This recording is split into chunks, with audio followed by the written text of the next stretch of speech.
हाय मेरे वीर के बिंदास बोल में आपका स्वागत। देखिए भीड़ देखिए आप यहाँ पे प्रियंका गांधी के। ओ कैसे हाल है सर कैसे हैं सर? कैसे देखिए फिलहाल मैं आपको दिखाऊं यहाँ पे कि भीड़ का क्या माहौल है। जबरदस्त। हाँ जी, कैसा उत्साह लग रहा है आप लोगों को? बहुत बढ़िया लग रहा है कि आज पहली बार हमारे रामनगर पीर बंधारा क्षेत्र में प्रियंका गांधी जी आई और हमारे पीर बंधारा बहुत अच्छा और लोगों को एंजॉय हो रहा है और हमें बहुत अच्छा लगा जो प्रियंका गांधी जी आज हमारे पीर बंधारा में आई। और मैं यहीं से ग्राम प्रधान प्रतिनिधि हूँ रिजवान अली जी, मैं आपसे पहले भी मिल चुका हूँ। क्या बात और बाकी बहुत बढ़िया लग रहा है हमें, प्रियंका गांधी जी आई हमारी और हमारा बहुत अच्छा लग रहा है। बहुत धन्यवाद। देखिए मैं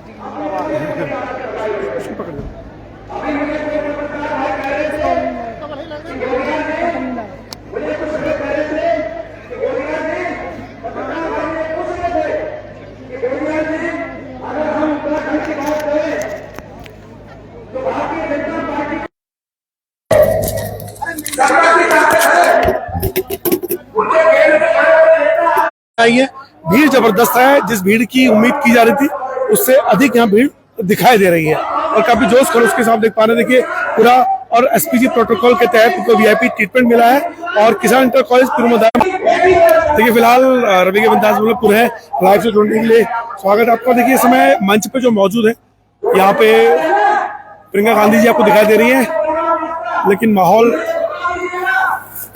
आगे न चला जाएगा, इसलिए हम लोग कोशिश करेंगे भीड़ में घुसने की।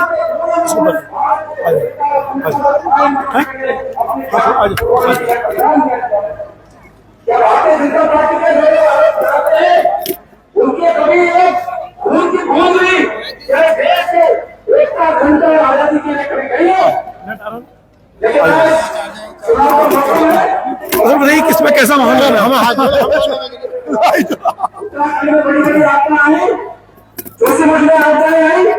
इसके साथ साथ रानी में 206 की जान चलेगी और उसके बाद आपको यही होगा एक दुर्भाग्यपूर्ण घटना चमोली में करंट लगने से 16-17 लोग झटके में काल कर्मित हुए, लेकिन उस समय इनके लिए स्टार प्रचारक उत्तराखंड के आंसू पहुंचने नहीं आए। उस समय वहाँ हमारे कहाँ से आए? मालदन से। कैसा उत्साह लग रहा है? बढ़िया बहुत बढ़िया। कहाँ से आप लोग? मालदन से। तो वोट किसको करने जा रहे हो? कांग्रेस को करने जा रहे हो? आज किसे वोट करने जा रहे हैं आप? किसको? मोदी को वोट दोगे? अच्छा, आप किसे वोट दोगे? किसे वोट देना? कांग्रेस को। किसे वोट देना बेटा? क्या नाम है? कहाँ से आए हो? मालदन से। अच्छा, किसको वोट करने वाले हो? किसको वोट करोगे? वोट किसको करोगे? ठप्पा का लगाओगे? चलिए फिलहाल देखिए जबरदस्त भीड़ का माहौल आप यहाँ देख पा रहे हैं और उत्साह है लोगों में अलग-अलग। और देखिए शुभ राज याद रखिए। आइए हम सत्ता में कैसे आएंगे? हमारे देशवासियों हमें सत्ता दो और ये जो खुद आपके हाथ में देते हैं हम। हाँ सर, क्या नाम है आपका? मोहम्मद बशीर। कहाँ से आए हो? मालदन से। किसको वोट करने वाले हो? कांग्रेस को। क्या है? क्यों? क्यों? कांग्रेस हमारे हित में काम करती है। क्या नाम है आपका? अरे हाजी क्या नाम है आपका? अच्छा हाजी क्या नाम है आपका? क्या बोलूं? रोशनदीन। किसको वोट करने वाले हो? हम कांग्रेस को। क्यों? देता हमारे दादा परदादा से देते आते हैं। दादा परदादा देते आ रहे हैं। देखिए रविगंधा लाइव देख रहे हैं और लोगों में उत्साह माधुरी की रैली में है। आइए हाजी क्या नाम है आपका? क्या नाम है? किसको वोट करना है? चलो आवाज देखिए भीड़ जबरदस्त है। मैं आपको दिखाऊं यहाँ पे, ये देखिए आप भीड़ का माहौल लाइव देख पा रहे हैं आप। रैली को प्रियंका गांधी जी से मंच पर है, लेकिन खचाखच भरा है मैदान और काफी संख्या में लोग आए हैं। तो कांग्रेस जो उम्मीद कर रही थी भीड़ देखने के लिए, वो भीड़ यहाँ पे मौजूद आपको दिखाई दे रही है। सचिव बने आज हमारा युवा बेरोजगार है, आज हमारे 80% युवा बेरोजगार है, आज की नौकरियां बंद कर। कैसे हाल है? आज क्या नाम है? आज किसको वोट करना है? कांग्रेस को। और देश में जो बेरोजगारी की समस्या है हम उसका हल करेंगे। और कैसे करेंगे? जो 30 लाख को थाने 1 साल में बाहर जाएगा। देखिए मंच पे जो बैठे थे, दिखाओ मैं आपको, मंच पे प्रियंका गांधी बैठी हुई है और अभिवादन स्वीकार कर रही है लोगों का। साथ में प्रदीप टम्टा दिखाई दे रहे हैं आपको, यशपाल आर्य दिखाई दे रहे हैं, गणेश कोहली जी बोल रहे हैं। और भी कैसे हाल है? राशन की बात करते हैं, क्या चाहिए? 5 किलो राशन चाहिए, सम्मान चाहिए, इसमें आपको चुनाव करना पड़ेगा। आपको सम्मान रोजगार मिलेगा बच्चों को, तो 5 किलो 50 किलो राशन दे सकते हैं। कांग्रेस के अतीत में खाद्य सुरक्षा योजना भाई ये कांग्रेस की दिन है। मुझे कहा जा रहा है कि कम बोलूं मैं, निश्चित रूप में आप सब और हमारे नेता को और बड़े सभाओं में जाना है, तो हमने जीता है। रामनगर की हमारे मैं निवेदन करता हूं कि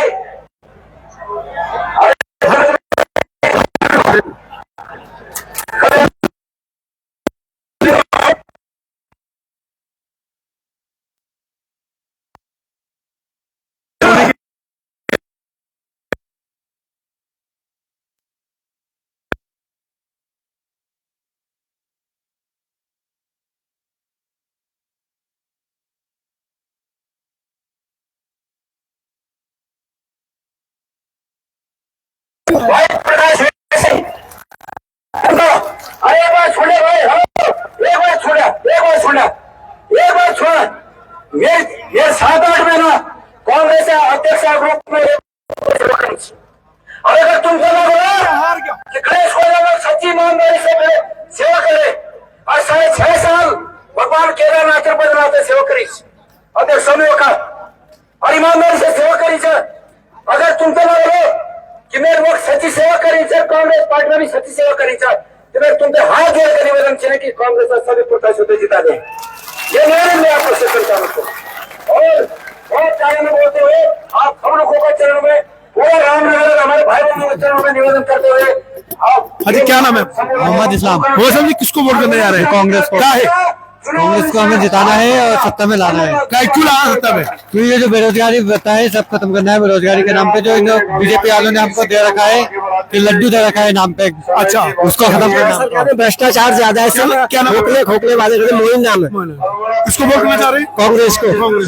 देखिए राजीव जी बोल रहे हैं भी और इन लोगों से बात करेगा। ये आमंत्रित कर रहा हूँ, आए अपना संबोधन है।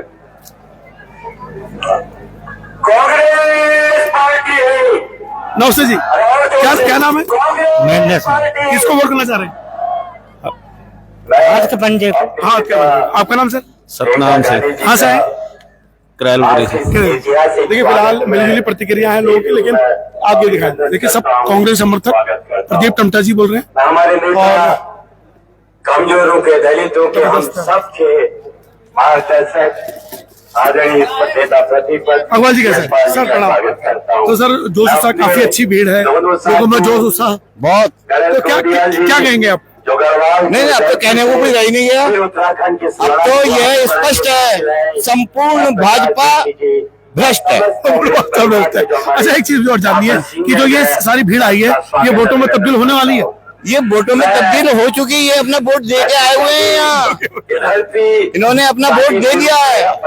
अच्छा इस समय कांग्रेस एकजुट दिखाई दे रही है और उत्साह भी नजर आ रहा है, इसका विशेष कारण क्या है? गणेश गोलजाल का चेहरा या कांग्रेस? देखिए सबसे पहले कांग्रेस, हम तो जो कार्यकर्ता हैं या उम्मीदवार हैं सब बात की बात है। जब कांग्रेस होगी तभी सब होगा। अगर उम्मीदवार तो तब बनेंगे ना जब पार्टी होगी। जब पार्टी होगी, पार्टी मजबूत होगी, तभी उम्मीदवार भी मजबूत होगा। देखिए ऐसा है, इस समय पूरा समाज के जितने भी वर्ग हैं, जितने भी अंग हैं, सब परेशान हैं। चाहे मजदूर हो, किसान हो, सब परेशान है। क्यों? जो व्यापारी हैं उनको ऑनलाइन बिक्री ने खत्म कर दिया। 50% उपभोक्ता ऑनलाइन में चला गया, व्यापारी खाली बैठे हैं, उनके ताले लगने वाले हैं। जो हमारे यहाँ जो फौज, जो एक हमारे यहाँ रोजगार का बहुत बड़ा साधन थी, तो उसको अग्निवीर ने खत्म कर दिया। सेना सेना भारत की तकदीर, पर्वतीय क्षेत्रों के लिए सेना भारत की तकदीर, बंद करो ये अग्निवीर। क्या बात। अच्छा एक चीज और, इस समय जो भीड़ थी, इस भीड़ को देख के उत्साह आ गया, दुगना उत्साह। सबसे पहले तो आप ये मानो कि ये भीड़ नहीं है, ये भीड़ नहीं है, ये परेशान लोग हैं। इनके जो परेशानी है वो इनको यहाँ लेके आई है। परेशान लेके आइए। तो फिलहाल रवि के बिंदास में लाइव देखते हैं। बहुत धन्यवाद आपका, लेके आइए। देश की भारत और चीन की सीमा की सुरक्षा की गारंटी लेते हैं, वो हमसे सही सही नमस्कार। कहाँ से, क्या नाम है? शेर अली। कहाँ से आए? मोहल्ले। किसको वोट करना है? कांग्रेस को। क्यों? भाजपा पहले से ही कांग्रेस को करता है जमाने से, हमने किसी को नहीं। सर क्या नाम है? गुलाम रसूल। गुलाम क्या? गुलाम रसूल। गुलाम रसूल। किसको वोट करना चाह रहे हैं? कांग्रेस को। काहे? क्यों क्यों करना है कौन सी वोट? सही है, सही पार्टी है। आपका नाम क्या है? अमीर हुसैन। आमिर हुसैन जी किसको वोट करना चाह रहे हैं? सर कांग्रेस को। काहे? पहले से कांग्रेस को। पहले से कांग्रेस। देखिए कांग्रेस में आप बोलेंगे सर। अच्छा देखिए, समर्पित कार्यकर्ता है कांग्रेस के, और समय माहौल जो है वास्तव में शानदार है। सर किसको वोट करना चाह रहे हैं? अच्छा सर किसको वोट करना चाह रहे हैं? अच्छा सर क्या नाम है? किसको वोट करना चाह रहे हैं? कांग्रेस को। कांग्रेस। आज तक नहीं दिया गया, सबसे बड़ी ये वीरों की धरती है। फिलहाल देखिए मैं आपको दिखाऊंगा यहाँ पे लाइव उसाने और कैसा हाल है? बस कैसे हाल है? बढ़िया। कहाँ से आए? रामनगर खदाड़ी से। क्या बात है। देखो चेहरा, स्माइल, मुस्कुराहट। किसको वोट करना चाह रहे हैं? कांग्रेस। काहे? क्यों करना चाह रहे हैं? विकास चाहिए, विकास। अच्छा चेहरे में जो मुस्कुराहट है, इसका कारण क्या है? बस खुशहाली है, कांग्रेस चाहिए अब की बार। कांग्रेस है। देखिए चेहरे की मुस्कुराहट बता रही है उत्साह, लेकिन बस पार लग रहा है, मस्त लग रहा है। क्या वाह फैजल जी आए। फैजल जी कैसे आ रहे हैं? जी बढ़िया। युवा काउंसिल, क्या माहौल, उत्साही भीड़। देखिए ना आप कितनी भीड़ है, और ये सब प्रियंका जी का वेलकम करने के लिए आए हैं और ये विश्वास जताने के लिए आए हैं कि इस बार जनता जो है पूरी तरीके से कांग्रेस के साथ है। अच्छा क्या सर क्या नाम है आपका? मेरा नाम नूर मोहम्मद खान। मुझे स्मार्ट लग रहे, कहते हैं ईद की छुट्टी मनाने की पूरी हो गई है, आप कांग्रेस की सेवा में? कांग्रेस की सेवा में है साहब। छुट्टी तो ईद तो आती जाती रहती है, चुनाव 5 साल में एक बार आ रहा है और हम कांग्रेस के सिपाही हैं और हम पूरे उत्साह के साथ, आप पीछे भीड़ देखिए मेरे पीछे, और भीड़ उत्साह के साथ लोग आ रहे हैं। हल्द्वानी में बीजेपी के फायर ब्रांड नेता योगी आदित्यनाथ जी की भी जनसभा है, लेकिन आज उसका कंपैरिजन आप हमारी सभा से करके देखिए। हो रही, लेकिन बहुत जबरदस्त भीड़ है और जनता का विश्वास जो है कांग्रेस पे है, पहले से रहा है, और जनता अब इन सांप्रदायिक वादों से और झूठे वादों से जो है ऊब चुकी है और अब जो है परिवर्तन का समय आ गया है। और आपको पता ही है कि गणेश गोटियाल की जो हमारी सीट है, जो हमारी पॉलिसी सीट है, ये कांटे की टक्कर में चल रही है और मैं उम्मीद करता हूँ कि इस जनसभा के बाद अपार समर्थन हमें मिलेगा और बम्पर तरीके से हम लोग जो है एक नया आयाम कायम करेंगे। बहुत धन्यवाद। मैडम क्या नाम है आपका? वसंतारा जी किसको वोट करना चाहती हैं आप लोग? हम कांग्रेस को वोट देना तो चाहते क्या देखा कांग्रेस में सर? हैं। कांग्रेस में हमें बहुत कुछ देखने को मिला और बहुत कुछ ऐसी चीजें हैं जो हम ये चाहते हैं कि हम अपनी कांग्रेस को आगे निकालें। अच्छा मतलब इस बार कांग्रेस जाने के लिए प्रयत्नशील हैं आप लोग? बिल्कुल एक जीत की उम्मीद भी है? बिल्कुल क्या बात है, जबरदस्त है। बस ईद मुबारक हो। संविधान को बचाने का। और सर क्या नाम है आपका? मेरा नाम मोहम्मद उमर है। मोहम्मद अनवर जी क्या माहौल लग रहा है? माहौल बहुत बढ़िया है इस वक्त, तो ये भीड़ उत्साही लग रही है? बहुत बढ़िया भीड़ है और सही थे अपने कांग्रेस का ही है। कांग्रेस की। चलिए फिलहाल देखिए रवि के बिंदास लाइव देख रहे हैं, काफी लोग उत्साहित है। आप कहाँ से हैं? रामनगर। रामनगर से। चलिए जय जय भारत जय। आज ऊपर और भी भाई सर कैसे हैं आप? धन्यवाद माननीय टमटा जी। बिना समय गंवाए इसी क्रम में मैं निवेदन कर रहा हूँ, हमारे उधम सिंह नगर नैनीताल संसदीय क्षेत्र के प्रत्याशी माननीय प्रकाश जोशी जी से आए और उनका संबोधन करें। सर कैसे हैं? मैं ठीक। मैम कैसे हैं आप? बड़े समय बाद मुलाकात हुई आपसे। आप देखते ही नहीं है हमारी तरफ यार। अब आप अरे बड़े पत्रकार अरे कहाँ बड़े, आपसे बड़ा कर सकता मैं? यार बताए हमारे बीच में लेट आ रहे हो। और मैं अरे वहाँ फंस गया मैं कुछ रास्ते से आया, सुबह काफिला निकला था, रोक दिया वहाँ। हिंदुस्तान की भविष्य की आशा आदरणीय प्रियंका गांधी जी, जो हम सबको अपना आशीर्वाद देने आई हैं, देवभूमि की जनता से संवाद करने आई हैं। कौन है प्रियंका गांधी जी?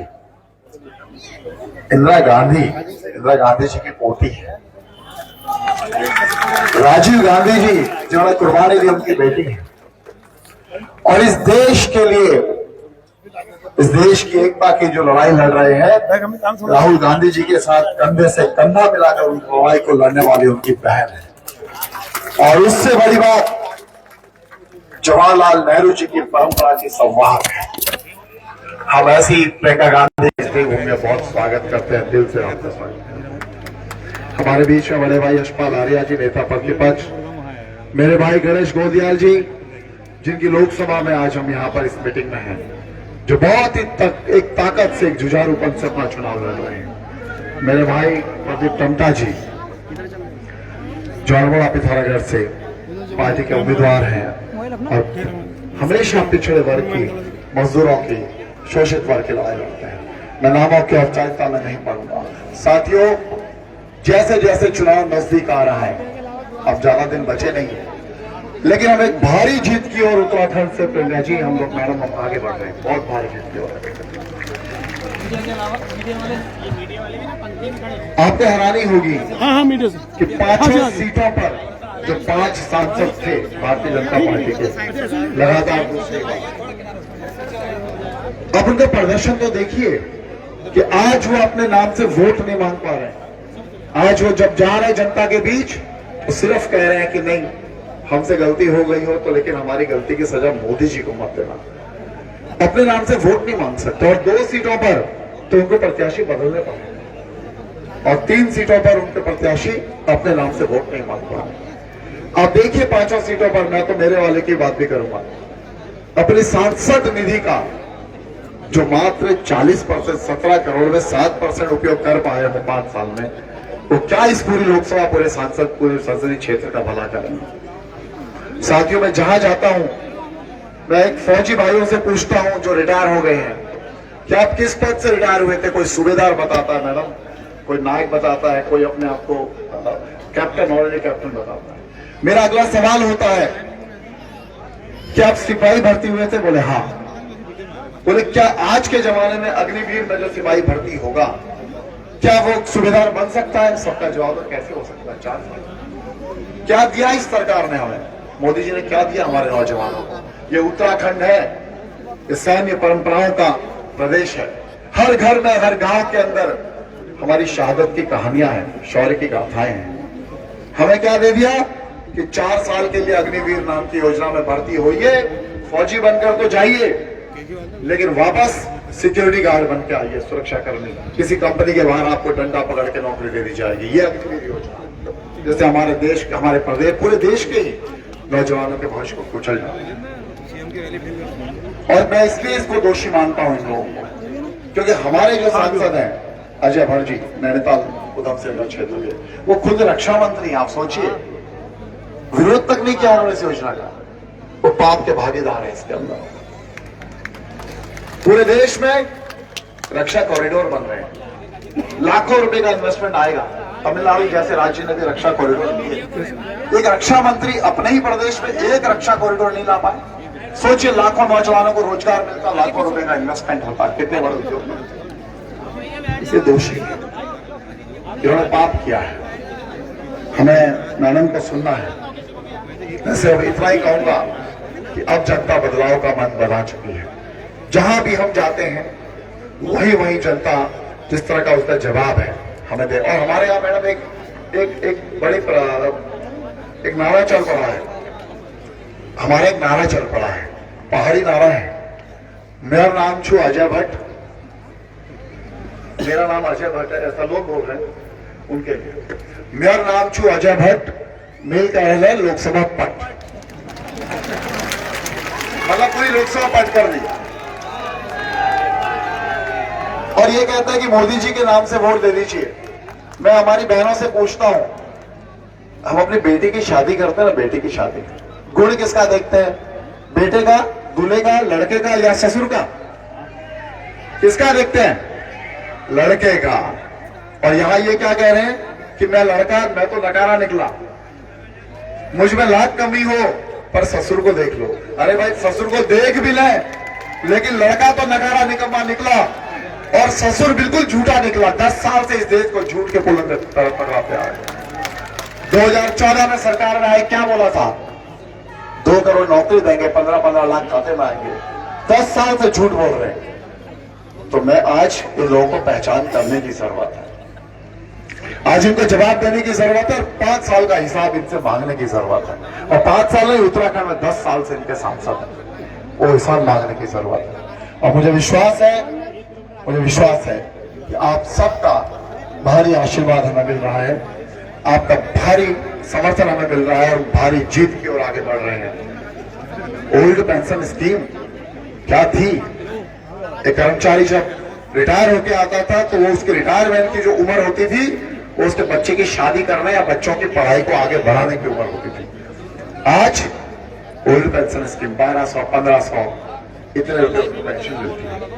कांग्रेस का वादा है, कांग्रेस का संकल्प है, ओपीएस भी लाएंगे और सरकार में आते ही अग्निवीर जैसी घातक योजना को रद्द करेंगे सबसे पहले। साथियों, मैं आपसे आशीर्वाद मांगने आया हूं।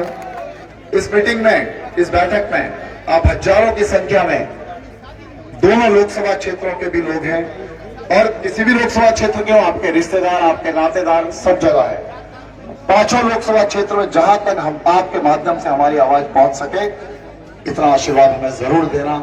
बहुत बहुत धन्यवाद। नमस्कार। धन्यवाद प्रकाश जी। साथियों, आज बैसाखी भी है, आप सबको बैसाखी की शुभकामनाएं। अब इंतजार की घड़ियां खत्म, जिनको सुनने के लिए हम सब यहाँ इस मौसम में, मैडम गेहूं की कटाई चल रही है, बहुत व्यस्त मौसम है और जिस क्षेत्र में हम सभा कर रहे हैं चारों तरफ किसानों का एरिया है, किसानी सबसे ज्यादा इस सभा में है। ऐसे में भी ये सब आपको सुनने के लिए यहाँ पर इकट्ठे हैं। तो मैं निवेदन कर रहा हूँ अपनी नेता, हम सब के नेता, मैं निवेदन कर रहा हूँ हमारे पूर्व मंत्री और हमारे विधानमंडल दल के नेता माननीय यशपाल आर्या जी से कि वो अपना संबोधन दें।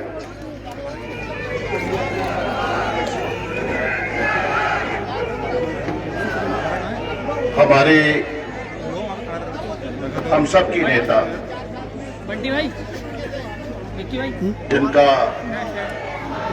संघर्ष और बलिदान का इतिहास है, आजादी की लड़ाई में और देश के निर्माण में जिनकी अहम भूमिका रही है, हमारी आदरणीय प्रियंका गांधी जी,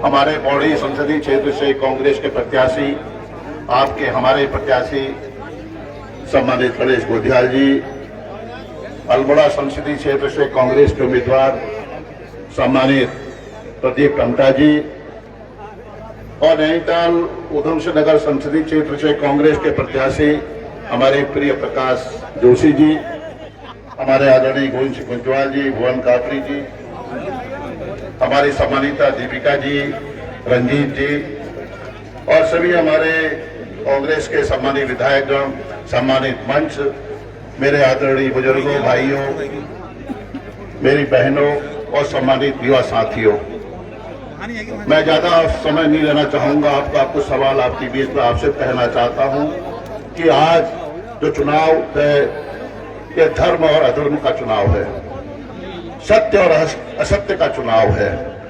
इन्होंने जो वायदे किए थे 2014 में के वायदे पूरे कर पाए हैं। नए नारों के साथ, नए मुद्दों के साथ एक बार फिर 2024 के चुनाव में भारतीय जनता पार्टी आपके सामने आ रही है, पूरे देश के सामने। इनका कहना क्या है कि हम 2047 का संकल्प लेकर, संकल्प को साकार करने के लिए विकसित भारत का निर्माण करना चाहते हैं। 2047 और देश आजाद कब हुआ? देश आजाद कब हुआ? मैं आपसे कहना चाहता हूं 1947 में 15 अगस्त 1947 को देश आजाद हुआ। हमसे पूछते सवाल, इन 70 सालों में देश को क्या मिला? देश कहां चला गया? 70 सालों में एक इतिहास है कांग्रेस का। 70 सालों में देश को बनाने का, देश का निर्माण का, देश की आजादी का इतिहास कांग्रेस का इतिहास है। और आज कह रहे हैं देश के प्रधानमंत्री जी डंका बोल रहा है, भाजपा का डंका बोल रहा है।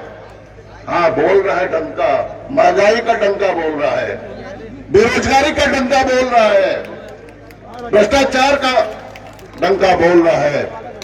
यह हकीकत है, भारतीय जनता पार्टी की तस्वीर है। विश्व गुरु बनना चाहती है। विश्व गुरु भारत का नाम देश में, दुनिया में विश्व गुरु के रूप में स्थापित हो चुका है। जहां पर अराजकता है, जिस देश में अन्याय है, जिस देश में नफरत के बीज बोए जा रहे हैं, जिस देश में घृणा पैदा की जा रही है, जिस देश में भारत को बांटा जा रहा है, धर्म जाति के नाम पर बांटा जा रहा है, देश को खंडित किया जा रहा है, दलितों के, शोषितों के, कमजोर वर्गों के, अकलितों के साथ जुर्म जातियां बढ़ रही हैं, वो देश क्या विश्व गुरु बनने के कगार पर है? ये सवाल है हमारे। कहां गया अग्निवीर योजना जिसका जिक्र अभी कर रहे थे प्रकाश जोशी जी? 3.5 साल की नौकरी, 6 महीने की प्रशिक्षण, उसके बाद घर आ जाइए।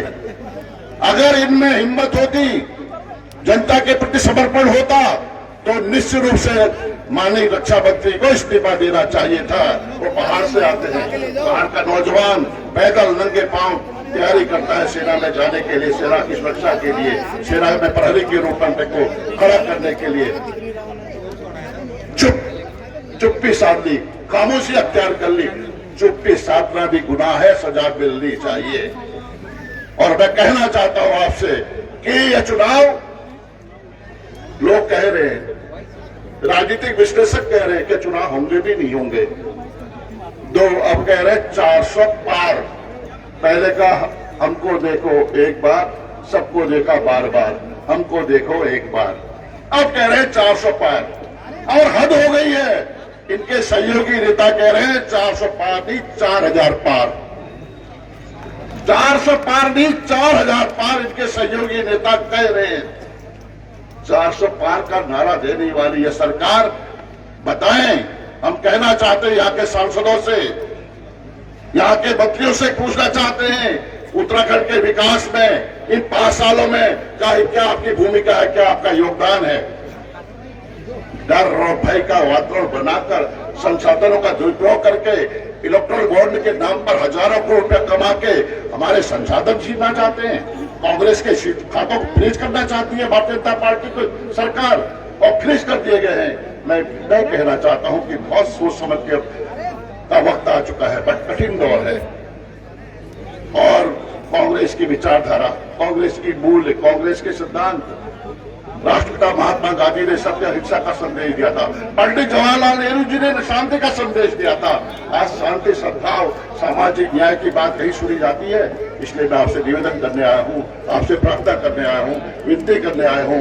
एक अलग जगाने की जरूरत है, बदलाव की जरूरत है, परिवर्तन की जरूरत है। आपके हाथों में ताकत है, इस ताकत का आप इस्तेमाल करें। 19 तारीख को इस भारतीय जनता पार्टी को दिखा दें कि आपके आने वाले आपके दिन अब गए, लद गए, अब हमारी है, कांग्रेस की बारी है। इसको आपको साबित करना है। इन्हीं शब्दों के साथ पुनः मैं आदरणीय प्रियंका गांधी जी का हृदय से स्वागत करता हूँ, अभिनंदन करना चाहता हूँ, उनको धन्यवाद देना चाहता हूँ। बहुत बहुत धन्यवाद। धन्यवाद यशपाल जी। जैसा मैं कह रहा था, इंतजार की घड़ियां खत्म। हम जिनको सुनने के लिए सब यहाँ पर एकत्रित हुए हैं, मैं उन्हें आमंत्रित कर रहा हूँ।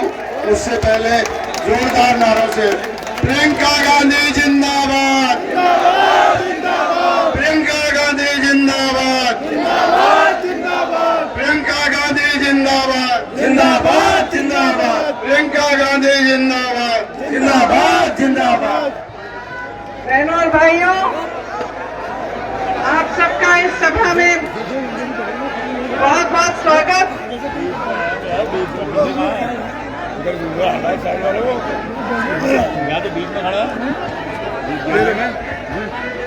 श्री यशपाल आर्य जी, श्री गणेश कोटियाल जी, श्री प्रकाश जोशी जी, श्री प्रदीप टमका जी,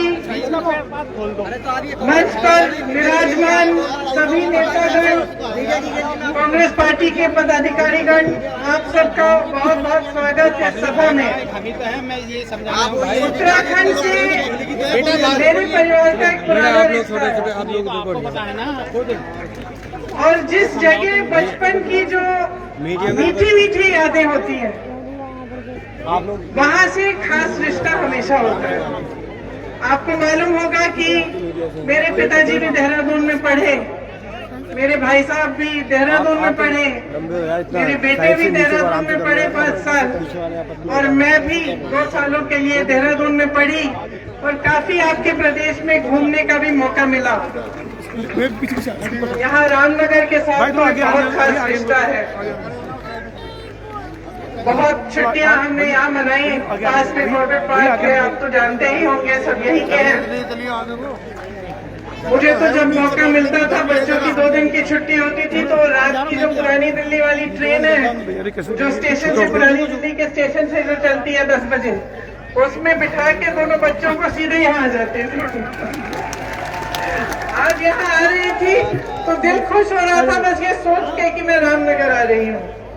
और आपको शायद मालूम नहीं होगा, लेकिन जंगल में एक छोटा सा मंदिर है और उस मंदिर से मेरी आस्था 13 साल की उम्र से जुड़ी हुई है। मैं यहाँ से कभी नहीं जाती थी बगैर उस मंदिर में मत्था टेके। सिद्धबली बाबा नाम है, छोटा सा एकदम, आपको जानकारी भी शायद नहीं होगी, जो जंगल में रहते हैं उनको जानकारी होगी। तो यहाँ आकर, और वो भी नवरात्रि के समय, आज बैसाखी है, मैं अपना बहुत सौभाग्य समझती हूँ कि आज मुझे ये मौका आप लोग दे रहे हैं। तो आप बताइए, राजनीतिक भाषण सुनना है कि सच्चाई सुननी है? सच्चाई सुननी है तो फिर बातचीत करते हैं थोड़ी। चुनाव का समय है, लोकतंत्र की सुंदरता होती है ये कि चुनाव है, कि 5 सालों में एक बार आपको ये मौका मिलता है कि आप अपने वोट से अपना भविष्य बदल सकते हो, है कि नहीं? और उस समय मेरे जैसे नेता, चाहे कांग्रेस पार्टी के हो, चाहे भाजपा के हो, चाहे किसी और दल के हो, आके आपको भाषण देते हैं, आप सुनते हैं। मैं यहाँ आ रही थी तो मैंने सोचा मैं सुनूं मोदी जी क्या कह रहे हैं, तो भाषण ढूंढा उनका इंटरनेट पे, खोला, सुनने लगी। मैंने देखा उत्तराखंड का भाषण होना चाहिए, कि मैंने सोचा चलो देखते हैं क्या कह रहे हैं मोदी जी। 5 मिनट भाषण सुना तो सच्चाई ये है कि मैंने सोचा मुझसे कोई गलती हो गई है, ये पिछले चुनाव का भाषण दे रहे हैं। नहीं, सच बात है। तो मैंने तारीख देखी, गलती तो नहीं होगी, पिछले उत्तराखंड का कोई भाषण हो गया होगा, लेकिन वो तो अभी 2 दिन पहले इसका भाषण था। बात वो वही कह रहे थे जो 5 साल पहले कह रहे थे, और जो बातें कह रहे थे उनको सुनकर भी मुझे ताज्जुब हुआ। सबसे पहले तो उन्होंने कहा कि बार बार मोदी सरकार, कहा आपने भी सुना होगा, पिछले चुनाव में भी सुना होगा। अब मन में ये बात आती है कि भाई कितनी बार मोदी सरकार, कितने सालों के लिए भुगतेंगे आप। शुरुआत उन्होंने भाषण की ऐसे की, आपके प्रदेश को देवभूमि करके। हम सब कहते हैं, सब आते हैं, सब मानते हैं कि उत्तराखंड और हिमाचल प्रदेश देवभूमि है। और भाषण के समय उन्होंने इस तरह से उसको कहा कि जैसे, क्योंकि वो इसको देवभूमि मानते हैं, इसीलिए उनके दिल में यहाँ के लिए खास जगह।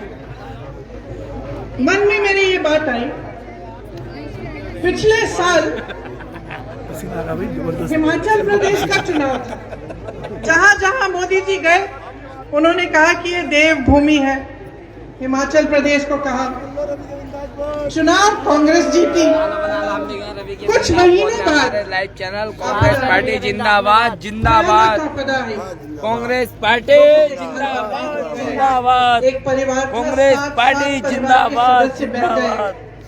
मंदिर टूटे, पहाड़ गिर गए, हमारे रवि के बिंदा उस समय जिंदाबाद जब सबसे ज्यादा जरूरत थी उस देवभूमि को, जब जनता तरस रही थी कि राहत मिले, कांग्रेस का एक एक नेता, कांग्रेस का एक एक मंत्री राहत के कार्य में जुटा हुआ था। मुख्यमंत्री खुद दौरा कर रहे थे, 24 घंटे घूम रहे थे, जाकर लोगों को राहत पहुंचा रहे थे। भाजपा का एक नेता नहीं दिखा, मोदी जी नहीं दिखे।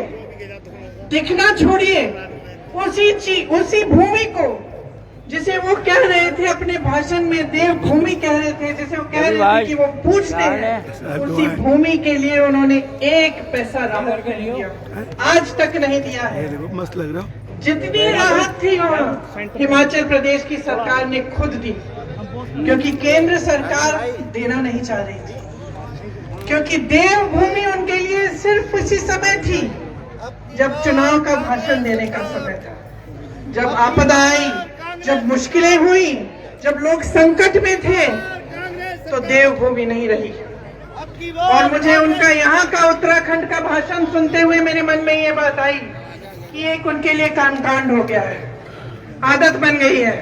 मंच पे आते हैं, ऐसे ऐसे शब्द बोलते हैं, देवभूमि, धर्म, लेकिन सच्चाई बहुत दूर है इससे। और सच्चाई ये है कि हिंदू धर्म में आस्था का प्रमाण क्या होता है, बताइए, कौन बताएगा? सच्ची आस्था क्या कहलाती है? आस्था का प्रमाण, सबसे बड़ा प्रमाण हिंदू धर्म में त्याग होता है कि नहीं? सच्ची श्रद्धा तभी होती है जब कुछ इंसान कुछ त्यागता है उसके लिए। और मुझे लगता है कि जब कोई त्यागता नहीं है तो उसके मन में सच्ची श्रद्धा जाग नहीं सकती। मैंने त्याग देखा है। आप यहाँ इस प्रदेश से सरहद पे जवानों को भेजते हैं, अपने बच्चों को भेजते हैं शहीद बनने के लिए। शहादत आप समझते हैं। मैं 19 साल की उम्र में अपने पिता की टूटी हुई लाश अपनी मां के सामने मैंने रखी। मैं शहादत को समझती हूं और मैं त्याग को समझती हूं। कितनी भी गालियां दें ये मेरे परिवार को, उस पिता के लाश की अगर ये अपमान करें, उस शहीद पिता का अपमान करें, हम चुप रहते हैं, क्योंकि हमारी आस्था नहीं टूटती इस देश में, हमारी श्रद्धा नहीं टूटती, इनके कहने से नहीं टूटती, क्योंकि हमने त्याग दिया है, हमने शहादत देखी है। चाहे कितनी भी गालियां दें, चाहे कितना भी करें, ये हमारे संघर्ष को समझ नहीं सकते, और ये हमारी श्रद्धा, हमारे देश के प्रति प्रेम को कभी नहीं समझ सकते। हमारे देशभक्ति को ये देशद्रोह कहें, हमें कुछ भी कहें, हम चुप रहते हैं। हम चुप इसलिए रहते हैं क्योंकि श्रद्धा दिल में है, असली श्रद्धा है, असली आस्था है, नाम के लिए नहीं है, चुनावी भाषणों के लिए नहीं है, राजनीति के प्रयोग के लिए नहीं है, अपनी सत्ता के लिए इस्तेमाल के लिए नहीं है, सच्ची श्रद्धा है। इन्होंने अपने भाषण में ओआरओपी की बात की, सैनिकों की बात की, आपको बधाई दी कि आपके प्रदेश ने इतने सारे सैनिक सरहद पे भेजे। भाषण की बात है। अग्निवीर कौन लाया और क्यों लाया? क्यों लाए? उत्तर प्रदेश, उत्तराखंड, राजस्थान, हरियाणा में नौजवान बच्चे दौड़ लगाते हैं, वर्जिश करते हैं, परिश्रम करते हैं सेना में जाने के लिए। दिल में देशभक्ति की भावना होती है, दिल में ये भावना होती है कि हम करके कुछ दिखाएंगे अपने देश के लिए, हम अपनी देश की सीमा पे खड़े होकर उसकी रक्षा करेंगे। मोदी जी ने तय किया कि अग्निवीर जैसी योजना आएगी, सेना में भर्ती 4 सालों की होगी। जितने भी नौजवान हैं हर प्रदेश में जो तैयारी कर रहे थे, जो सोच रहे थे कि हम सरहद पे जाएंगे, देश की रक्षा करेंगे, हमें स्थिर रोजगार मिलेगा, हम अपने माता पिता की देखभाल करेंगे, जब तक बुढ़े होंगे, जब तक बुजुर्ग हो जाएंगे, तब तक हम उनकी देखभाल कर पाएंगे। सबकी आशाएं टूटी कि नहीं टूटी? तो सच्चाई क्या है? सच्चाई मोदी जी का राजनीतिक भाषण है, जिसमें वो जवानों की बात करते हैं, ओआरओपी की बात करते हैं, कि उनके कार्यों में है। जब वो अग्निवीर लाते हैं, जब नौजवानों की आशाएं तोड़ते हैं, तो ये सच्चाई है कि नहीं? इसी तरह से आपने देखा होगा कि यहाँ पे पर्यटन की बातें करते हैं, कहते हैं कि पर्यटन की बात स्कीम गिना देते हैं आपको, लेकिन सच्चाई क्या है? सच्चाई आपके जीवन है, सच्चाई आपका संघर्ष है, सच्चाई आज की बेरोजगारी है, सच्चाई आज की महंगाई है। आपके बच्चे पढ़ते हैं, इम्तिहान देते हैं, पेपर लीक हो जाता है, घोटाला हो जाता है, 20-20 लाख की नौकरियां बिक जाती हैं। किसके राज में हो रहा है ये? 10 सालों से किसका राज है? कितना दोष देते रहेंगे कांग्रेस पार्टी को? 10 सालों से तो कांग्रेस पार्टी का राज नहीं है ना, 10 सालों से इन्हीं की पूर्ण सत्ता है, पूर्ण बहुमत रही है। कहते हैं 400 पार और बहुमत चाहते हैं और सत्ता चाहते हैं। 10 सालों में इन्होंने क्या किया है? कहते हैं 75 सालों में कुछ नहीं हुआ। अगर कुछ नहीं हुआ होता तो यहाँ उत्तराखंड का इतना हुनर कहां से आया? IIT, IIM पूरे देश भर में कहां से आए? एम्स कहां से आए? ये जो चंद्रयान चंद्रमा पे जाता है, इसका सारा रिसर्च, ये सब जब अगर पंडित नेहरू जी ने 1950 के बाद नहीं लगाया होता तो ये हो सकता था, ये मुमकिन होता आज। तो सच्चाई क्या है? आज इतनी महंगाई है, मेरी बहनें बैठी हैं, आपके सामने कहते हैं कि सिलेंडर का दाम घटाएंगे। अरे पिछले इतने सालों से 1200 तो था ना, था कि नहीं था? किसका राज था? बीजेपी का था?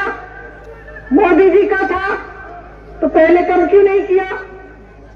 पेट्रोल डीजल के दाम बढ़ते चले जा रहे हैं। किसान खेती में खून पसीना अपना दे रहा है, कुछ कमा नहीं पा रहा है। कल मैं किसी से बात कर रही थी, दिल्ली में, उत्तराखंड के हैं, पलायन करके गए हैं। मैंने पूछा भाई घर कब जाते हो? साल में एक बार जाता हूं। मैंने पूछा दिल लगता है? बोला कि अब मजबूरी है, शहर में तो दिल लग नहीं सकता, लेकिन पूरे परिवार को ले आया हूं। साल में एक बार 1 महीने का मौका मिलता है, जब जाता हूं तो ऐसा लगता है कि 1-2 महीने और बैठूं। दिल नहीं करता घर यहाँ आने का। घर तो मेरा वहां है, पहाड़ों में, उन वादियों में, लेकिन दीदी मैं क्या करूं? वहां नौकरी नहीं मिलती, वहां रोजगार नहीं मिलता। तो ये बड़ी बड़ी बातें, टूरिज्म, ये वो, ऐसी स्कीम वैसी स्कीम, तो सच्चाई पे क्यों नहीं उतर रहे हैं? तो रोजगार क्यों नहीं है आपके प्रदेश में? आपको बाहर क्यों जाना पड़ रहा है? इतना हुनर है। कुछ दिनों पहले मैं विदेश में थी, विदेश में एक रेस्टोरेंट में थी, तो एक व्यक्ति आए मेरे पास की फोटो खींच लूं मैं आपके साथ। मैंने कहा खींचिए। कहाँ के हैं? मैं उत्तराखंड का हूँ। क्या करते हैं? खाना पकाता हूँ।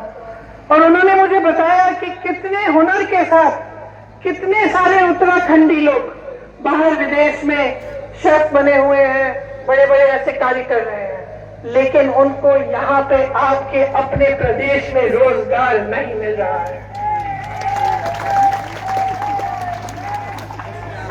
हम क्या कह रहे हैं? हम एक सीधी सी बात कह रहे हैं, जहां भी जाती हूं मैं यही कहती हूं, चुनाव को मुद्दे पर लड़वाओ। नेताओं को ही कहती हूं, जब मुझे कहते हैं कि भाई मोदी जी ने ऐसे कह दिया, वैसे कह दिया, हम क्या करें, धर्म की बातें करते हैं, मैं कहती हूं आप मुद्दों की बात करो। 10 साल बीत गए हैं, सब कुछ देख लिया जनता ने, जितने काम आपने करने थे वो कर लिए आपने, देख लिया है जनता ने क्या किया क्या नहीं किया।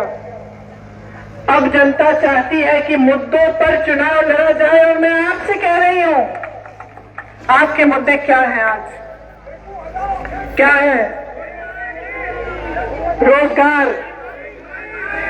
यही पेपर लीक, यही 20-20 लाख के जो रोजगार बिक रहे हैं, ये जो नौजवान बच्चे सारे बेरोजगार बैठे हैं क्योंकि सरकार की कोई स्कीम नहीं है। इनकी स्कीम है कि जो भी है बड़े बड़े उद्योगपतियों को पकड़ा दो। देश की जो संपत्ति हम सबके पूर्वजों ने, आपके पूर्वजों ने मेहनत से बनाई, बड़े बड़े PSU बनाए जिससे रोजगार मिलते थे, बड़े बड़े उद्योग जिससे रोजगार मिलते थे, ये सब तो आपने अपने उद्योगपति मित्रों को दे दिया। तो अगर आपकी रोजगार की स्कीम ही यही है कि अडानी जी और अंबानी जी को सब आप सौंप रहे हैं, तो ये जो बच्चा है, जो बेरोजगार है, जो गांव में है, जो छोटी छोटी शहरों में मेहनत कर रहा है, रोजगार ढूंढ रहा है, इसका क्या होगा? अगर इसकी सारी संपत्ति उठा के आप किसी को दे रहे हो, इसका क्या होगा? हिमाचल प्रदेश में सेब के किसान हैं, जितने भी कोल्ड स्टोरेज हैं सब अडानी जी को दे दिए। आप अडानी जी तय करते हैं कि सेब की कीमत क्या होगी, किसान का क्या होगा? किसान तो अपनी दुकान बेचारा बंद कर दे।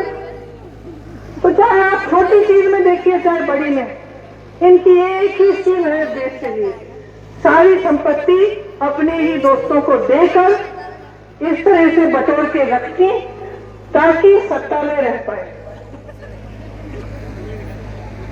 आपको समझना पड़ेगा कि आज आपके साथ क्या हो रहा है। मैंने शुरू में बोला कि आप सच्चाई सुनना चाहते हैं। सच्चाई कठोर है। सच्चाई ये है कि जो मोदी जी आपको मंच पे दिखते हैं, जो टीवी पे दिखते हैं, जो बड़ी बड़ी होर्डिंग पे दिखते हैं, वो नहीं है जो आप समझ रहे हैं। आपने 10 सालों के लिए परखा है, 10 सालों के लिए देखा है। सिर्फ एक ही सवाल होना चाहिए आपके मन में चुनाव के समय, मेरे जीवन में तरक्की आई है कि नहीं? क्योंकि टीवी पे आपको दिख रहा है कि बहुत तरक्की हो रही है। आपको तो बड़े बड़े प्रेसिडेंट, प्राइम मिनिस्टर अलग अलग देशों के आके बता रहे हैं कि भाई देश की बड़ी तरक्की हो रही है। आपको G20 दिख रहा है, आपको तमाम ऐसी चीजें दिख रही हैं जिससे आपको लग रहा है कि देश बहुत आगे बढ़ रहा है, देश का सम्मान भी बढ़ रहा है। किसको गर्व नहीं होता है? हमें भी होता है, हमारा देश है, हमारे परिवार के सदस्यों ने भी खून दिया है इस देश के लिए। हाँ, अच्छा होता है देश, गर्व होता है, लेकिन ये पूरी सच्चाई नहीं है। इस सच्चाई में मिली हुई वो सच्चाई है जो आप जी रहे हैं, वो संघर्ष है जो आपका संघर्ष है, जो इस देश के किसान का संघर्ष है, जो इस देश के मजदूर का संघर्ष है, जो मेरी बहनों का संघर्ष है, जो बाजार जाती हैं त्योहार के समय भी, नवरात्रि के समय भी कुछ खरीदने जाती हैं लेकिन वापस आ जाती है आधी चीजें छोड़कर क्योंकि पैसा नहीं बनता। उस उत्तराखंडी व्यक्ति ने मुझे बताया कि चाहे कितनी भी मेहनत कर ले दीदी, पूरा नहीं हो रहा है। मैं कर रहा हूँ, मेरी बीवी कर रही है, मेरा बच्चा कर रहा है, पूरा नहीं हो रहा है। आजकल बच्चों की मांगे भी अलग हैं, बच्चों की महत्वाकांक्षाएं भी अलग हैं। हम सब पढ़ाना लिखाना चाहते हैं, अच्छी अच्छी पाठशालाओं में भेजना चाहते हैं, स्वास्थ्य की सुविधाएं चाहते हैं। क्या ये सही है कि आपके जीवन में संघर्ष ही संघर्ष होना चाहिए और सरकार आपके लिए कोई स्कीम नहीं लाए? अग्नि जैसी तो आप सोचिए कि आपको चाहिए क्या? या तो आप बैठ जाएंगे टीवी के इश्तेहारों में, होर्डिंग में, मोदी जी की बड़ी बड़ी बातों में, या फिर आप समझेंगे कि कौन सा राजनीतिक दल क्या करना चाह रहा है आपके लिए। आप जानते हैं कि कांग्रेस ने कहा है कि अग्निवीर की स्कीम रद्द की जाएगी अगर कांग्रेस की सरकार आएगी। क्या आप जानते हैं कि कांग्रेस कह रही है कि ये जो पेपर लीक का हो रहा है, घोटाले हो रहे हैं पूरे देश में, इसके लिए एक सख्त कानून लाया जाएगा, ये जॉब कैलेंडर लाया जाएगा जिसमें नियुक्ति का दिन, एग्जाम का दिन, रिजल्ट का दिन पहले से तय होगा और अब जॉब कैलेंडर से इधर उधर जिसने किया उसके साथ सख्ती से कार्रवाई होगी। क्या आपको मालूम है कि कांग्रेस पार्टी कह रही है कि 30 लाख खाली पद पड़े हैं सरकार में, केंद्र सरकार में 30 लाख खाली पद है मोदी जी के सरकार में जो भरे नहीं गए हैं। और कांग्रेस कह रही है कि सरकार बनते ही ये 30 लाख पद भरे जाएंगे, आपको रोजगार दिए जाएंगे। क्या आप जानते हैं कि कांग्रेस कह रही है कि 5,000 करोड़ का एक फंड होगा कि आप नौजवान यहाँ बैठे हैं, कल आप अपना बिजनेस शुरू करना चाहते हैं, एक स्टार्टअप छोटा करना चाहते हैं, तो ये फंड आपकी मदद करेगा। आप जानते हैं कि कांग्रेस पार्टी ऐसी स्कीम ले रही है, बताइए जानते हैं कि नहीं? कहाँ से आए? कांग्रेस की कार्यकर्ता है। अरे क्या पानी में थोड़ा सा नहीं जानते हैं। क्यों नहीं जानते हैं? क्योंकि सबसे बड़ा जो आक्रमण आज हो रहा है इस देश में आपकी जागरूकता पे है। आपके पास बहुत धन्यवाद, पानी पिलाने के लिए बहुत धन्यवाद आपका। सब आप टीवी पे एक ही चीज देखते हैं, आप मीडिया में एक ही चीज देखते हैं, फोन खोलते हैं एक ही चीज देखते हैं, नहीं जाओ सब जगह खाली कुर्सी की प्रशंसा हो रही है दिन रात, वो इसलिए देख रहे हैं क्योंकि वो पूरी मीडिया और जो भी आपको दिख रहा है, जो भी आप सुन रहे हैं, सारा दिखा हुआ है। यहाँ तो बना रहे हैं, जो 50,000 जनता बैठी उसे नहीं दिखाएंगे। सब आगे से आ रहा हूँ मैं। आप 50,000 जनता को दिखाइए, आप सब सड़क उधर जाइए, आप उधर बनाइए ना, पूरा लाइव देखो, आप पूरा लाइव दिखाइए, आप शुरू से हमने अंतिम तक महात्मा जी की स्पीच दिखाइए ना, पूरा देखो। वो युवाओं से क्या कहना चाह रही है, आवाज आ रही है, वो बेरोजगारी मुद्दे पे किस बात मुद्दे बात चल रही है, उसको लाइव कास्ट करिए ना। सब चल रहा है। कांग्रेस पार्टी जिंदाबाद, गणेश 4,000 पार कांग्रेस पार्टी, 4,000 सोनिया गांधी जिंदाबाद। मैं पूछ रही हूँ आपसे, आपका क्या होगा? क्या आप 5 साल और यही मॉडल देखते रहेंगे, टीवी देखते रहेंगे कि कहीं ना कहीं तरक्की हो रही है, कि कहीं ना कहीं किसी नौजवान को मोदी जी ने नौकरी दे दी होगी, लेकिन हमें नहीं पता क्योंकि हमें तो नहीं मिल रही है। अरे हमारे घर में तो वही हो रहा है, उतनी महंगाई बढ़ती चली जा रही है, कुछ खरीद नहीं पा रहे हैं, रोजगार नहीं मिल रहा है, नौकरी ढूंढ ढूंढ कर हमारा बेटा भटक रहा है। हमने तो पढ़ाया, मेहनत की, बीएससी कर ली, एमएससी कर ली, किसी न किसी तरह जुगाड़ करके हमने ट्यूशन के पैसे भी भर लिए, रोजगार के लिए एग्जाम भी दे दिया, फिर भी कोई रोजगार नहीं है। 5 साल और ये चाहते हैं आप, 5 साल और ये चाहते हैं कि आपको नेता आपको बोले देवभूमि है, देवभूमि है, लेकिन जब आप बताएं तो इनकी सिर्फ पीठ दिखती है आपको। क्या 5 साल और आप अभी लाइव चल रहा है रवि के बिंदास बोल, मैं देखो चैनल का नाम क्या है? रवि के बिंदास बोल, लेकिन जमीन पे एक स्कीम नहीं उतरती, फेसबुक पेज 5 किलो का राशन मिलता है। अभी तुम लाइव दिख रहे हो सबको। आप उसी से क्या 5 साल खुश रहेंगे? मैं ये नहीं कह रही हूँ कि बुरी बात है, अच्छी बात है, चलो ये बात की है तो अच्छी बात है, लेकिन काफी नहीं है। जैसे आपकी के एक बेटे ने मुझे बताया कि दीदी हम मेहनत कर रहे हैं, सब मेहनत कर रहे हैं, पूरी नहीं हो रही है, उस तरह से मैं आपसे कह रही हूँ कि ये जो एक बड़ा राशन आपको दे रहे हैं, इससे आपका भविष्य पूरा नहीं हो रहा है। जाग जाओ, जाग जाओ, आज अगर बदलाव नहीं लाओगे, अगर सही नेता को नहीं पहचानोगे, अगर सही तरह की राजनीति को जबरदस्ती इस देश में नहीं लाओगे और बदलाव नहीं लाओगे, तो आपका भविष्य उज्जवल नहीं हो सकता।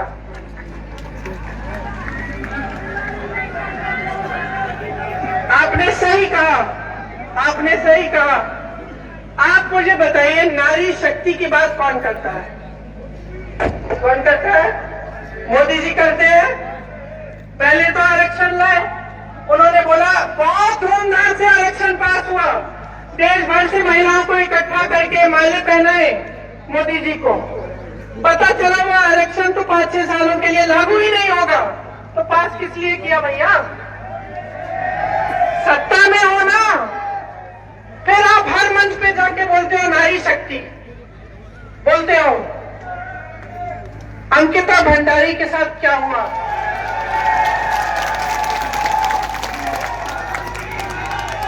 जिन्होंने उसका शोषण किया, जिन्होंने उनकी की हत्या की, उनको संरक्षण कौन दे रहा है? मोदी जी बताएं। मोदी जी जब उत्तराखंड में आएंगे, जब मंच पे खड़े होंगे, तो पब्लिक मोदी जी से पूछे कौन संरक्षण दे रहा है। मोदी जी से पूछे कि जब हाथरस में वो कांड हुआ था, जब उस महिला को जलाया गया था बीच रात में, तो जिसने जलाया उनको संरक्षण किसने दिया? मैं गई थी, मैंने उस महिला के परिवार से बात की, उन्होंने मुझे बताया किसने संरक्षण दिया। आप मोदी जी से पूछिए किसने संरक्षण दिया। उन्नाव में जो हुआ, उन्नाव में एक लड़की को उसके साथ अत्याचार करने के बाद उसको जलाया गया, वो 1 किलोमीटर चली, जलते जलते चली। उसके परिवार से मैं मिली, परिवार ने न्याय मांगा। मैं पूछती हूँ कि उसके हत्यारों का संरक्षण किसने किया? मोदी जी से पूछिए। मोदी जी से पूछिए कि जब एक फौजी की बीवी के साथ अत्याचार हुआ मणिपुर में, जब उसका वस्त्रहरण हुआ और उसको ऐसे चलाया गया पूरे गांव के सामने, तो उन लोगों का संरक्षण उनको किसने दिया? किसने दिया? मोदी जी से पूछिए। मोदी जी से पूछिए कि जब ओलंपिक का मेडल जीत के आई, जो रेसलर्स थी महिलाएं जीत के आई, तब तो आपने चाय पिलाई, उन्हें घर बुलाया उनको, और जब सड़क पे बैठी कि हमारे साथ अत्याचार हो रहा है, मोदी जी सुन लीजिए, मोदी जी 5 मिनट के लिए हमसे बात कर लीजिए। तो मोदी जी कहां थे? कहां थे मोदी जी? जब उत्तराखंड आएंगे मोदी जी, उनसे पूछिए कि ये जो आप नारी शक्ति की बात करते हैं, इसका मतलब क्या है? मोदी जी, मतलब क्या है? आप कोई भी ऐसी बात करते हैं जिसमें गहराई है, जिसमें असली श्रद्धा है नारी के लिए, नौजवान के लिए, सैनिक के लिए, किसान के लिए। किसान निधि की बात करते हैं, किसान निधि की बात करते हैं, कहते हैं बहुत खुश होना चाहिए किसानों को क्योंकि हमने किसान निधि दी है। बहुत अच्छा। जब आपदा आती है तो किसान के पास कोई आता है मुआवजा देने के लिए? मुआवजा मिलता है? जब किसान आंदोलन कर रहा था, मोदी जी कहां थे? मैं बताती हूँ कहां थे। किसान आंदोलन कर रहा था दिल्ली के बॉर्डर पे, ठंड में 600 किसान शहीद हुए, बैठे थे ठंड में, पानी काटा गया उनका, कभी कभी बिजली काट देते थे, महीनों के लिए बैठे रहे। मोदी जी कहां थे? दुनिया में भ्रमण कर रहे थे, और जब दिल्ली में थे तो उनका घर मात्र 6-7 किलोमीटर दूर था। एक बार किसानों को बुलाया नहीं, एक बार किसानों के पास नहीं गए, एक बार किसानों की सुनवाई नहीं हुई। चुनाव आने लगा, उत्तर प्रदेश का चुनाव को, उस समय मैं प्रचार कर रही थी उधर, चुनाव का समय आने वाला था, 2 महीने बचे थे, अब चुनाव आ रहा है, अब सत्ता की बात है, अब राजनीति की बात है, अब सत्ता बचानी है। किसान के जो काले कानून थे वापस ले लो। लेकिन जब तक चुनाव नहीं आया तब तक किसान सड़क पे बैठा रहा और मोदी जी उनकी सुनवाई नहीं की। अब कांग्रेस पार्टी क्या कह रही है कि हम एमएसपी को कानून बनाएंगे, कि हम उत्तराखंड में जिस तरह से हिमाचल में जो बंजर वादियां हैं उनका कल्टीवेशन करवाएंगे, क्लस्टर में करवाएंगे, ताकि यहाँ पे भी मशरूम, हल्दी, इस तरह की चीज उग सकती है और उनका अच्छी तरह से आयात निर्यात हो सकता है। हम कह रहे हैं कि किसानों के लिए जो मोदी जी ने किया उसको आप समझिए। ये जो जीएसटी लगाई है, इससे सबसे ज्यादा नुकसान किसको होता है? छोटा दुकानदार जो होता है, जो अपना कारोबार करता है, और किसान, क्योंकि किसान जिस चीज को इस्तेमाल करता है खेती करने के लिए, उस हर चीज पे जीएसटी लगी हुई है, तो महंगाई उसके लिए तो आसमान छू रही है। कमाई कम होती जा रही है, कमाई खेती से कम होती जा रही है, खेती से रोजगार भी कम होते जा रहे हैं।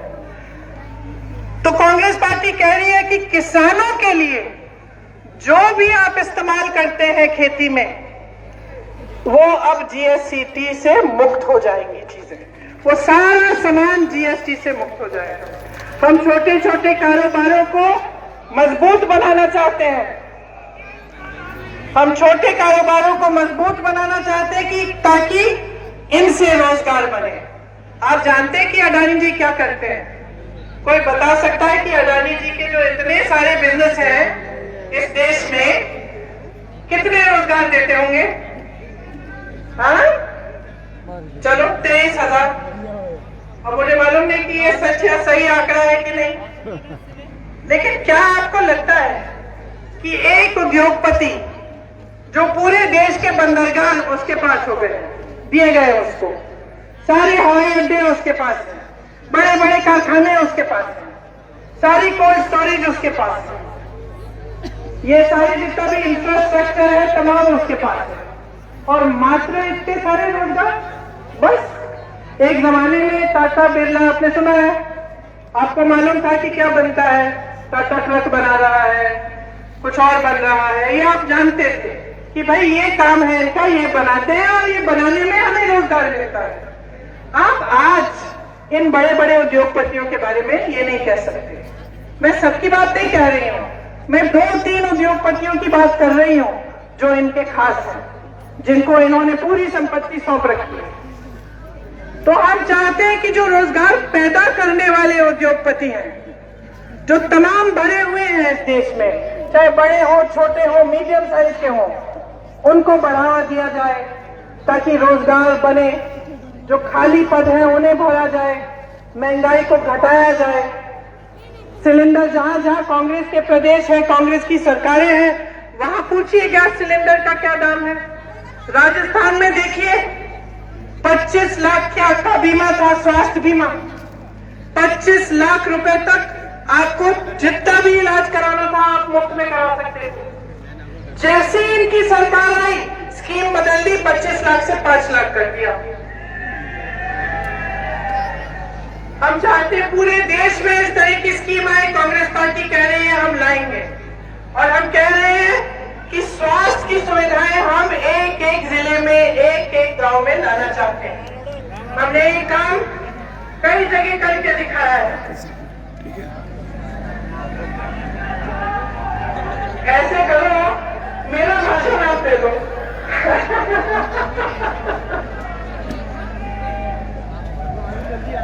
सही कह रहे हो, सही कह रहे हो। हम मोदी जी कहते हैं कि सब भ्रष्ट है, सिर्फ वही बात है, कहते कि नहीं? और अपने अपने मियां मिट्टू खुद की तारीफ खुद करते हैं कि भाई मैं एक ईमानदार हूँ, इस पूरे देश में बाकी सब चोर हैं। आम आदमी पार्टी का भी समर्थन है। आम आदमी पार्टी का भी समर्थन है। आज बहुत सारे एक में लगाया पोस्टर, वो दिखाया मैंने, इधर वाला। केस डाल दिए। अरे सर सर सर सर क्या बात है, क्या बात है। कैसे कैसे केस, कहीं सूरत में केस है, तो कहीं बिहार में केस है, तो कहीं और केस, ताकि वो दौड़ते रहे एक जगह। सर डेविड ठीक है आप? चलिए, क्या बात है, स्मार्ट लग रहा है। अरे इकबाल भाई क्या बात है, ये देखो असली सारी एजेंसियों का इस्तेमाल कर लिया कि भाई इस पे दबाव डालो, इसको भाजपा में लिया, उस पे दबाव डालो, उसकी और सरकार तोड़ दो। हिमाचल में पैसे दे दिए विधायकों की, तुम इधर से उधर हो जाओ, हमारी पार्टी में आ जाओ। और ये काम सरकारों को तोड़ने का, लोगों को भ्रष्ट कहने का, एजेंसियां भेजने का, ये काम करते जा रहे हैं दिन भर। अरे बहुत व्यस्त है इस काम में, इतने व्यस्त है कि आपके रोजगार के बारे में भूल गए। और क्या बात है, असली कार्यकर्ता पीछे बैठ रहते हैं। सच्चाई सुनिए, सच्चाई सुनिए कि सुप्रीम कोर्ट का ऑर्डर आया कि ये जो चंदा ले रहे हैं इसका खुलासा करिए। खुलासा किया, क्या पता चला? जो पुल बनाया था गुजरात में जो गिर गया, उसका चंदा खा गए। जो वैक्सीन लगी थी आपको कोविड में, उसका और तो बोलो। अब ऐसे अनगिनत चीजें हैं क्या बात है उसमें। भाई, किसी को ये ठेका दिया, चंदा दिया, किसी को एजेंसी असली कार्यकर्ता पीछे बैठते हैं कि भैया रिहा हो गया, तुम एजेंसी तुम्हें छोड़ देगी। तो भ्रष्ट कौन है? भ्रष्ट कौन है बताइए? इनसे पूछो आज कुछ, दो सवाल आ गए। किसको वोट करना चाह रहे हैं? सारी सच्चाई मैंने आपके सामने रख दी है। किसे वोट करना चाह रहे हैं? ये क्यों छिपा रही है? अरे इधर बीजेपी वाली यहाँ आ गई हैं? लेकिन बीजेपी वाले यहाँ आ गए इसलिए। जीवन का अनुभव है ना, वही सच्चाई है भाई बहनों, और कोई सच्चाई नहीं है। और हमारे हिंदू धर्म में भी यही कहते हैं कि सच्चाई वो है जिसका अनुभव आपको है। सच्चाई ये है कि 15 लाख बोला था आपको मिले नहीं। सच्चाई ये है कि 2 करोड़ रोजगार बोला था आपको मिले नहीं। Sorry sir. सच्चाई ये है कि खुद को ईमानदार बोलकर पूरे भ्रष्ट साबित हुए। तो ये सच्चाई है। अब आपके सामने ये सच्चाई रखती है, आपकी जिम्मेदारी क्या बनती है बताओ?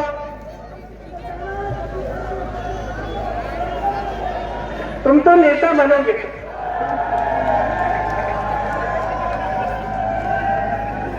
ये देखो मासूम बच्चे भी आए हैं वोट डालने के लिए। ऐसा ही होना चाहिए। एक एक नेता यहाँ बैठा होना चाहिए। क्यों? क्योंकि जनता ही सबसे बड़ा होता है लोकतंत्र में।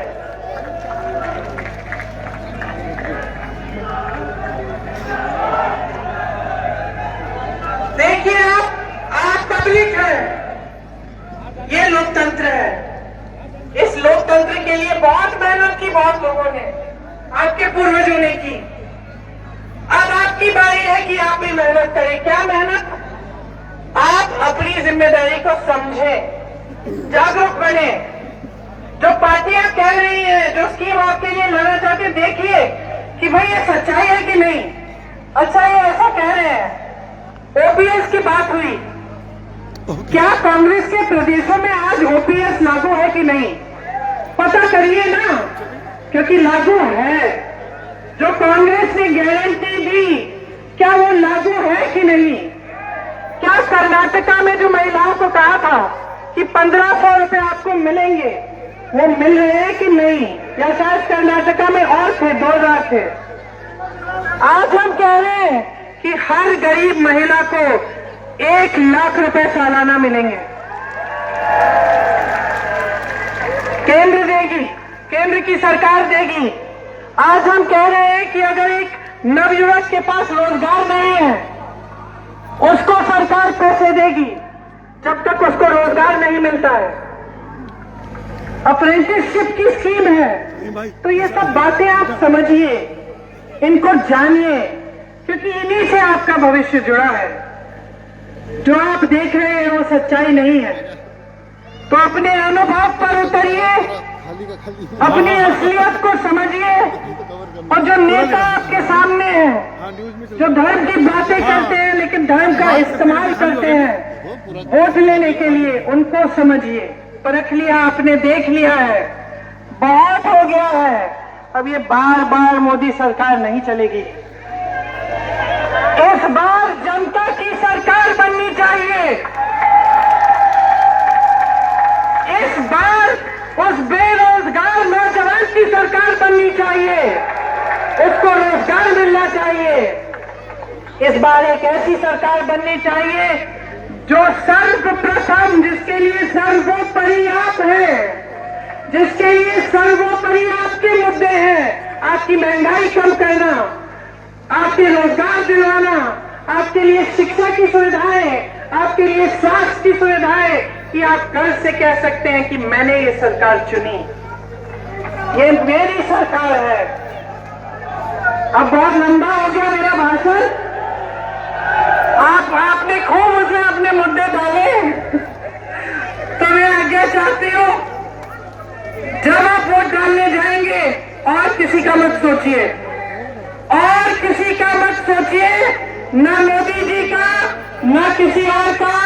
अपना सोचिए, अपनी सोचिए, अपने भविष्य के बारे में सोचिए, अपने बच्चों के बारे में सोचिए, और अपने भविष्य को बनाने के लिए एक ही सरकार आ सकती है, कांग्रेस की सरकार। आप सबने बहुत ध्यान से मेरी बातें सुनी, आपको बहुत बहुत धन्यवाद। एक बार ऐसा कहिए, जय हिंद, जय हिंद, जय हिंद। तस्वीरें हमारे सामने हैं, देखिए किस तरीके से केजरीवाल, मोदी सबसे बड़ा डर केजरीवाल की एक तस्वीर लेकर खड़े हैं। आम आदमी पार्टी के बड़े नेता हैं। धन्यवाद प्रियंका जी, आपने नया जोश भरा सब कार्यकर्ताओं में। इसी के साथ यहाँ पहुंचे हुए सभी सम्मानित जनता का धन्यवाद और इस आयोजन को सफल बनाने में लगे हुए हमारे रामनगर के सभी कांग्रेसजनों का धन्यवाद। रंजीत रावत जी के लिए एक जोरदार ताली, जिन्होंने सफल आयोजन करा। लेकिन है भीड़ अच्छी थी।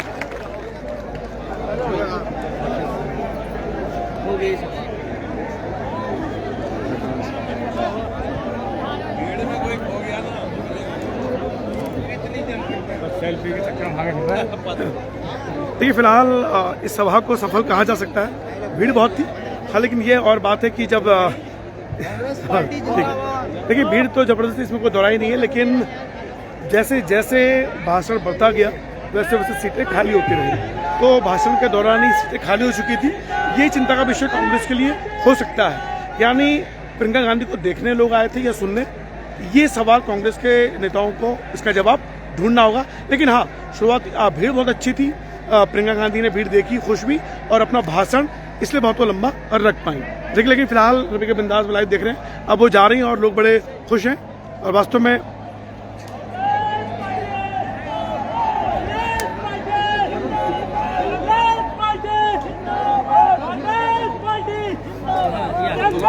सर